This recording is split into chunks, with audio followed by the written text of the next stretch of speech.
Hello guys, welcome to my YouTube channel, Odavik Structure Hub. This is a place where you learn, build and innovate. Don't forget to subscribe, like and share. So today I want to talk about types of loading on a structure. And before I begin, let's know what a structure is. A structure refers to any constructed systems that is designed and built to support loads, resist forces, and serve a specific function. Structures are made to be safe, stable, and durable over time. So we have different examples of structures, including bridges, buildings, dams, towers, tunnels, retaining walls, roads and pavements, railway line, pipeline, etc. So on these structures, there is always a load acting on it or a loads acting on it. So I want to talk about types of loading on a structure. Types of loading on a structure. It is sometimes called design loads. So types of loading on a structure refers to various forces or action that a structure must withstand during its lifetime. So we have different types of design loads. Number one, we have the dead loads. It is sometimes refers to as static loads, and if you are using BS 8110 to design reinforced concrete, you realize that it is symbolized by GK. So the dead load, it refers to the permanent static weight of a structure and all its fixed components. It is the load that remains constant over time and does not move or change during the use of the structure. Examples include the weight of structural elements, that is beams, columns, slabs. And then you have the walls, you have the roofing and fixed equipments. And then we have number two, as our types of design loads, we have the live loads. Sometimes it's referred to as imposed load. So again, if you are using the BS 8110 to design the reinforced concrete, you realize that it is symbolized by QK. So live loads is the load on a structure that results from the use and occupants of the buildings or structures, excluding the dead load.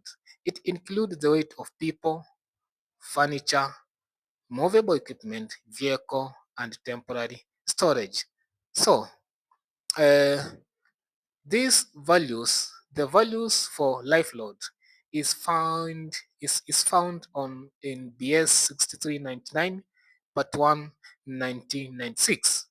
This part deals specifically with imposed or live loads for different types of building and occupants categories, e.g. residential, office, and industrial, etc. So as an engineer, uh, during your design, you realize that when designing for a specific building, you need some of these values for life load, and it is categorically given in BS 6399 part 1 1996. So you don't just wake up with your own figure.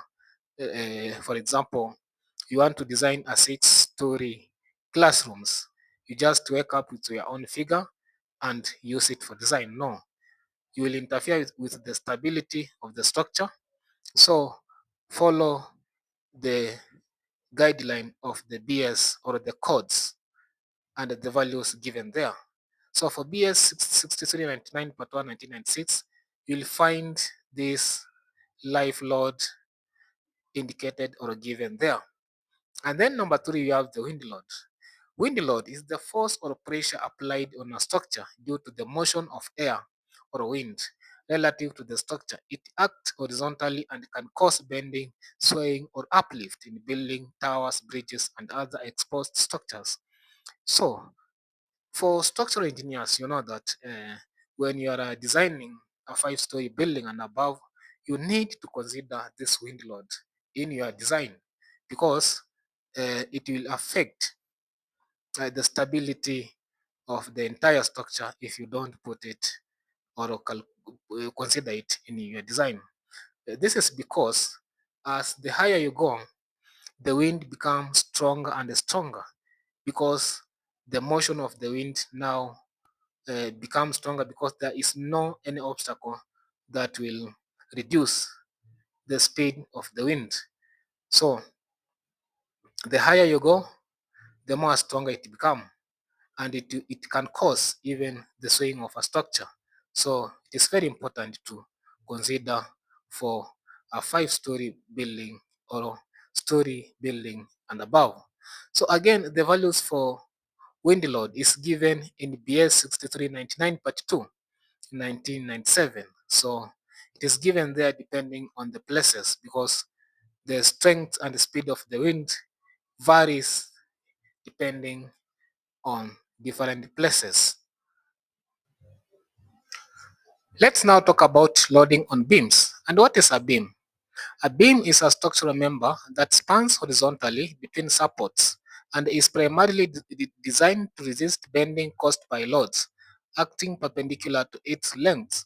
So if you can follow my cursor, that is a beam. That is a beam. It is resting on several supports. So its function is to transfer loads from floors and roofs.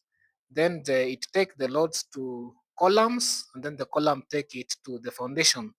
So it is primarily designed to resist bending caused by loading uh, acting perpendicular to its length. So there are different types of loading on a beam. Number one, we have concentrated load. Is a force applied at a single point on a beam.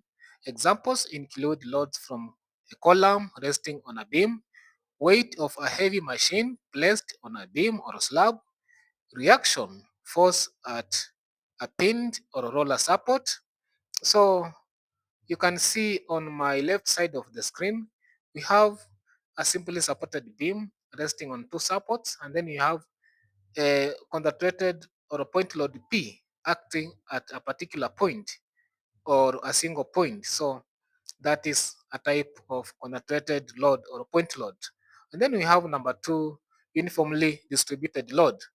Is a load that is spread evenly across a length of a beam, same magnitude per unit length. So again, if you can observe or see on my left side of the screen, you can see there is a beam resting on support A and support B, and it is loaded with a UDL. So that is a UDL with a magnitude of W Newton per meter.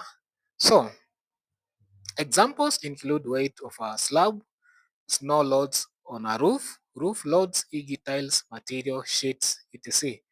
You have traffic loads on a bridge deck, you have soil pressure on foundation, etc. And then we have a uniformly varying load. UVL is a type of load that varies in intensity along the length of a structural element, typically linearly from one end to the other. So again, on my left side of the screen, that is what we call uh, UVL. So examples include wind load, on a slope roof, you have load from a evenly filled tank, you have water pressure on a dam, etc. So the last one is not an example, so it was a mistake. That is a graph text. So that is it about types of loading on beams. Types of beam. So we have different types of beam. Number one, simply supported beam. Is a beam that is supported at both ends, with one end typically pinned, that is fixed vertically but free to rotate, and the other end supported on a roller, that is free to move horizontally but restrained vertically. So as you can see where my cursor is, so that is simply supported beam. So where my cursor is, that is simply supported beam. Number two, we have overhanging beam. It's a beam that extends beyond its support and at one at one or both ends. Again, as you can see where my cursor is, that is a double overhanging beam. So this type of beam is extending beyond its two supports. The support that is on the left hand side and on the right hand side. So it's a double overhanging beam. The third one is the cantilever beam. A cantilever beam is a beam that is fixed at one end and free at the other end. So again, where my cursor is, that is a cantilever beam. So a good example of a cantilever beam is a beam which support a balcony. If you can keenly observe at the soffit of a balcony, you will realize that there is a beam that is extending from the wall. So that beam at the far end is not supported, is free. It's a free end. So that is a good example of a cantilever beam. And then we have fixed beam. It's a beam that is rigidly supported at both ends, meaning both ends are restrained against rotation and translation. So again, if you can see where my cursor is, that is a fixed beam. It's permanently fixed at both ends. Then you have the last one, a continuous beam. A continuous beam is a beam which is resting on more than two supports. So as you can see again, where my cursor is, that is a continuous beam.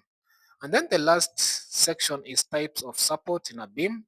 So you have fixed support, you have the roller support and the pin support and free end support. So that is all about uh, types of loading on a structure, types of loading on beams, different types of beams, loading on beams, and then types of support in a beam. So that marks the end of my session.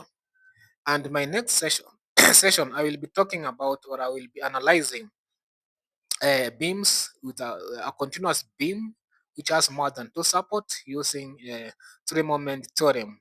So I will begin by a very simple beam, moving ahead to more complex one. So stay tuned for more about that, and don't forget to like my channel. If you have not subscribed, please subscribe, and also share, recommend your fellow students